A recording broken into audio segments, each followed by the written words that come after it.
Jay here from Stretford Paddock. This is the Paper Talk. As you can see, I'm not in a studio. I'm not outside Old Trafford. I am in my kitchen, and it's mild in sunny Salford. It's not too shabby, to be honest with you. So you might not need your Parkers.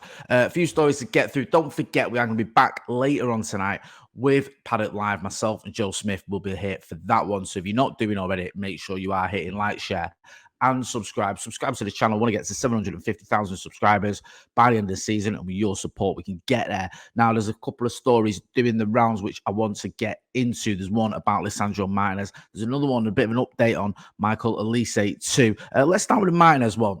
Excuse me. Now, there was a bit of a surprise here when it was announced, I think it was yesterday, that Lisandro Martinez is going to link up with the Argentina squad. So he's been called up by Argentina. I think they've got a couple of games coming up. They've got El Salvador and Costa Rica at the end of the month. And he's been called up. Now, this caught people by surprise because he's got a knee ligament injury. He's out to, I think it was end of March. I think the Brentford game, is it? That he's expected to be back for on the 30th of March. So it seemed a bit strange that he was being called up to Argentina when he's not fully fit. Now, it seems that he's going to complete his rehabilitation there. There's a story in a few papers. I've just plucked one out of here. Got one in the Mail. It says here, now United have agreed for him to link up with Argentina, where he will finish the final stages of his rehabilitation and could possibly even figure against Costa Rica in Los Angeles on March the 27th. Now, it's a bit of a funny one, this, isn't it? Because I want him to get as fit as possible, and if this is going to help his rehab, then I'm all for it. Am I keen on the idea that his first game back is going to be for his country rather than for Manchester United?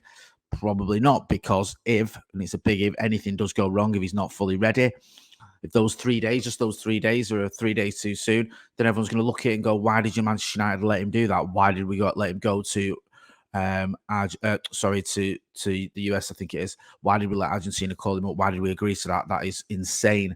However, if it makes him fitter, better, more ready, if he just has a little bit of a, I don't know, a cameo, shall we say, against, is it Costa Rica, and then he's fit for the game against Brentford, then that could be a positive thing.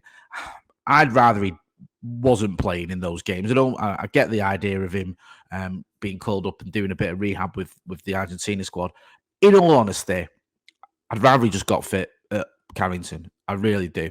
I think that whilst there's positives about him meeting up with his country, and he's, completing his rehab and maybe getting some minutes in a game against Costa Rica, which you would imagine wouldn't be the most taxing game if he's just giving a cameo as well. Part of me just feels, just get him fit at Carrington, get him fully rehabilitated, get him there, let him get his training done, let him get match fit, let him get up to speed where he needs to be, and then bring him into the Manchester United team. I mean, I don't know. It's a little bit of a funny one for me. Let me know what you think in the comments. I mean, he went away with Argentina, didn't he, earlier on in the season when he wasn't fit, and they sent him back. So I just feel like this could backfire. I feel like it's too big a risk for us to take. We need Lisandro Martinez back.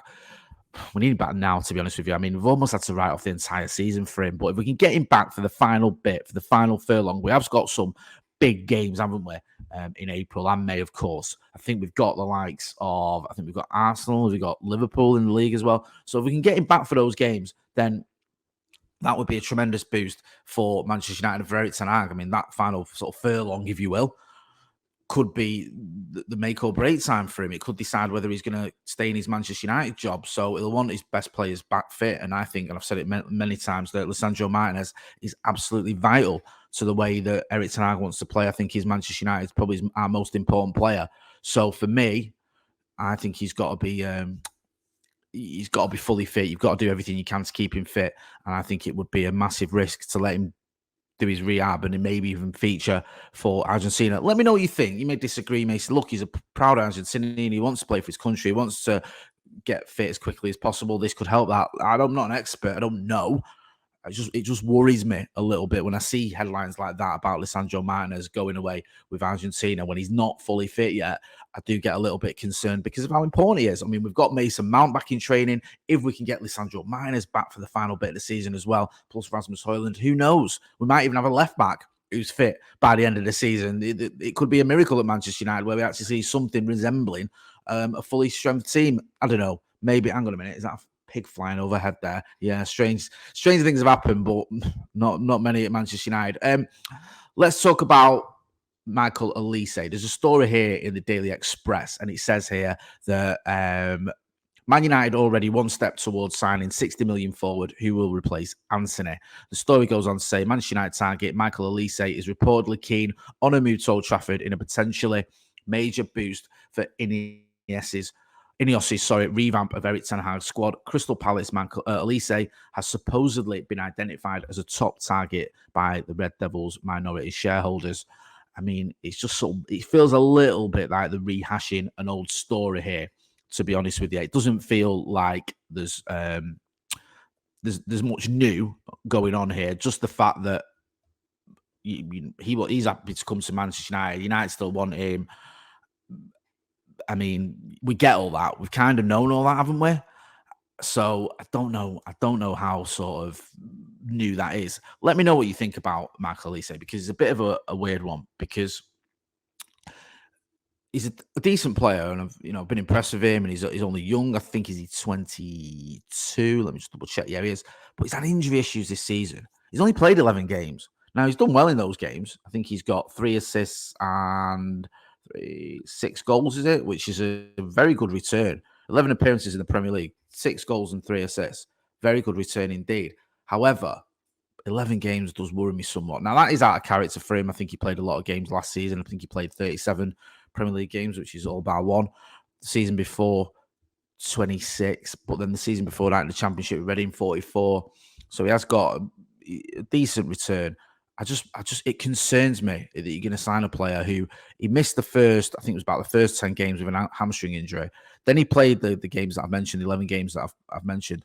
Then he's been out again for the last 5 games with another hamstring injury or a recurrence of the same one. So, yeah, I'm not too sure about this one. I keep saying concerns. I'm concerned. I'm Mr. Concerned.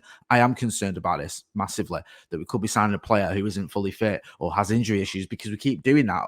Not necessarily signing them, but we see them signing players who have injuries, but for some reason they keep getting injured at Manchester United. So you don't want to buy players who already have injury questions. I mean, it's happened with Varane. There was a few question marks around him. That's not worked out. Mason Mount, that's not really worked out so far. You might argue that Varane's done well when he's played, and I'd say he has, but he hasn't played enough games for me. Mason Mount's missed almost the entire season. Tyrone Malacia, don't think he was necessarily injury prone, but he's obviously had massive injury problems. We've already mentioned about Luke Shaw as well, the injury issues he's had.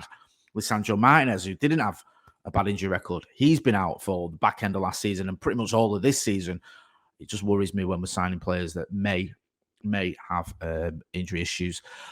Just one final one as well. There's it says here in the BBC, Manchester United Stadium Task Force plans concern charity. Charities said only white people on a task force looking at the new Manchester United Stadium makes it institutionally racist. This is the task force that's been chosen to look into a new ground for Manchester United. People like Andy Burnham, Gary Neville, Lord Coe, and a few others are on it. Anyway, anti-racism charity, the Anthony Walker Foundation, said it was disappointed, but ultimately not surprised by the lack of non-white representation.